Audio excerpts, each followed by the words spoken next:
चलिए दोस्तों, आज का वीडियो स्टार्ट करते हैं निफ्टी के एनालिसिस के साथ, निफ्टी के डेली एनालिसिस के साथ।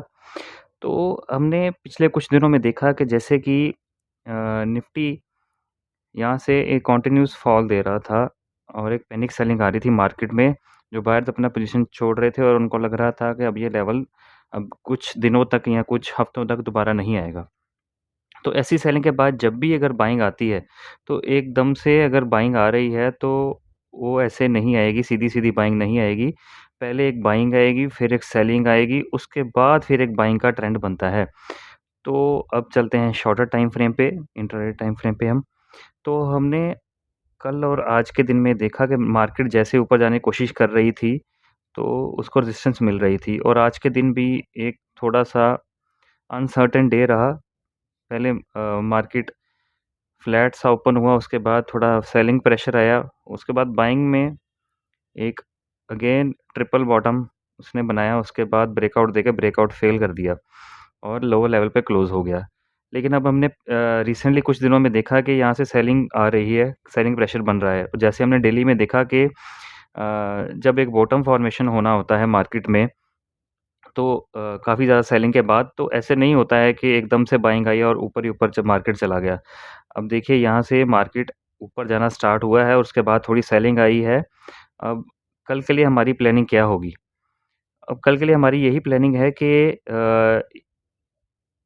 ये जो लेवल है जो हमने कल मार्क किया था 18,975 वो भी आ गया, उसके बाद 19,040 के लेवल के बाद आ गया और कल के लिए हमारी प्लानिंग यही रहेगी कि जब ये लेवल कल अगर गैप डाउन ओपन होता है मार्केट, तो अगर इस लेवल पर ओपन होती है, तो हम फर्दर सेलिंग का प्लान नहीं करेंगे।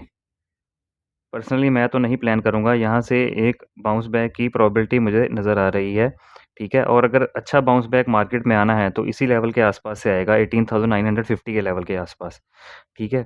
तो यहाँ से एक अगर गैप डाउन होता है, तो बाउंस बैक एक्सपेक्टेड है और उसके बाद अगर गैप अप होता है, तो गैप अप अगर अ, इस लेवल के ऊपर हो जाता है, जो कि है 19,060 का लेवल, इसके ऊपर होता है, तो एक लेस प्रोबेबिलिटी है बाइंग की तरफ मार्केट जाने के लिए, ठीक है? अगर मार्केट ओपन होता है 19,040 के लेवल के ऊपर अगर गैप अप होता है और ऊपर के लेवल पे सस्टेन करता है 19,016 के लेवल को रीटेस्ट करके सस्टेन करता है, तो एक ब्रेकआउट की प्रोबेबिलिटी बन सकती है कल मार्केट में और उसके लिए हमारा जो पहला टारगेट होगा वो होगा 19,130 का और उसके बाद हमारा जो कल के लिए फाइनल टारगेट होगा, वो होगा अराउंड ये लेवल 19,180 का, ठीक है? तो अभी मार्केट में जो सिनेरियो चल रहा है, तो ऐसा लग रहा है कि ये एक डबल बॉटम फॉर्मेशन करने के बाद मार्केट को अगेन रैली अपनी कंटिन्यू करनी चाहिए, ठीक है? तो अभी हम देखते हैं कि नेक्स्ट वीक और कमिंग वीक्स में मुझे लग रहा है कि मार्केट जो है फिर से एक बार एक न्यू हायर लगाएगा, ठीक है? न्यू हाई का मतलब 20,000 से ऊपर जो भी इसने रिसेंट अपना हाई लगाया है, उससे ऊपर फिर से ये जाना चाहिए मार्केट।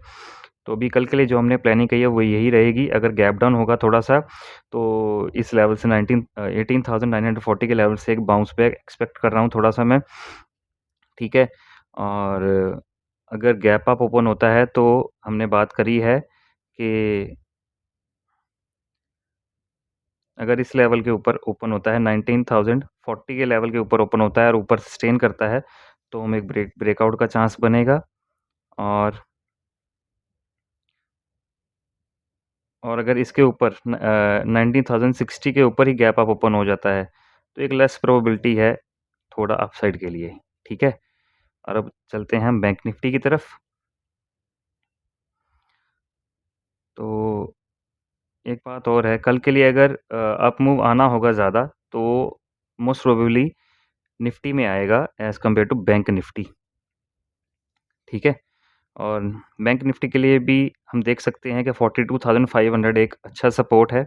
अगर इस लेवल पे मार्केट कल हमें मिलता है तो बाइंग की अपॉर्च्युनिटी बनाई जाएगी, ठीक है? और अपसाइड के लिए हम देख सकते हैं कि अगर मार्केट थोड़ा-सा ही गैप अप ओपन होके लेट्स से 42,800 के लेवल पे ओपन होके सस्टेन करता है, तो हमारा पहला टारगेट जो होगा दैट विल बी 43,000 और उसके बाद हमारा नेक्स्ट जो टारगेट रहेगा वो रहेगा